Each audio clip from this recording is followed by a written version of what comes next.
Vous vous souvenez du Becherel? Ce livre rouge qui ne quittait jamais notre cartable, sauf pour aller faire un 5 à 7 sur notre bureau avec le bled. Alors, je ne connais pas beaucoup de livres dont le nom a traversé comme ça des décennies d'écoliers. À part peut-être le Robert.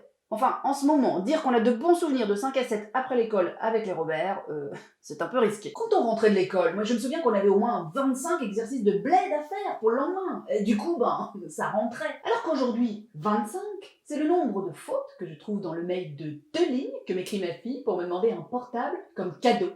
K-D.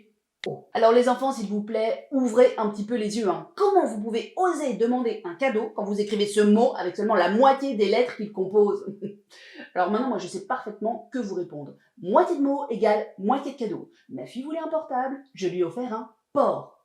On est allé à Dunkerque. Moi je me souviens que quand j'oubliais ne serait-ce qu'une majuscule, mais mon prof me dégommait. Il me tirait l'oreille comme ça jusqu'à ce qu'elle soit rouge.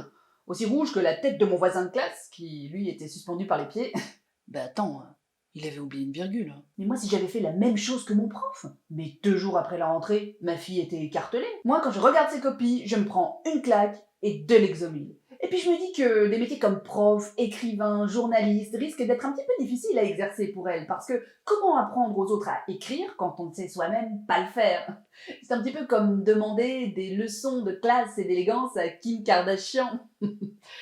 Ça fait bien rigoler. Alors, une fois, j'ai essayé de corriger les fautes de sa dictée, mais comme un mot sur 2 est un emoji, en fait j'ai plus eu l'impression de lire une BD qu'un texte de Victor Hugo. D'ailleurs, je me demande ce qu'il penserait de la description de Cosette telle que l'a faite ma fille en 3 emojis. Un balai, une éponge et un visage qui pleure. Et puis attention au double sens des emojis. La dernière fois, je suis tombée sur cet emoji-là, ok, qui, sous couvert de maîtrise, peut tout à fait laisser penser que la seule chose qui vous intéresse dans la vie, eh bien, ce sont les trous. Alors, je déconseille fortement sur un CV, à moins bien sûr de postuler pour un poste de tourneur-fraiseur, ce qui, dans le cas de ma fille, est quand même peu probable.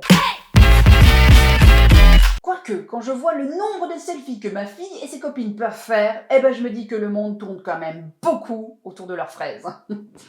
Non, franchement, c'était mieux avant.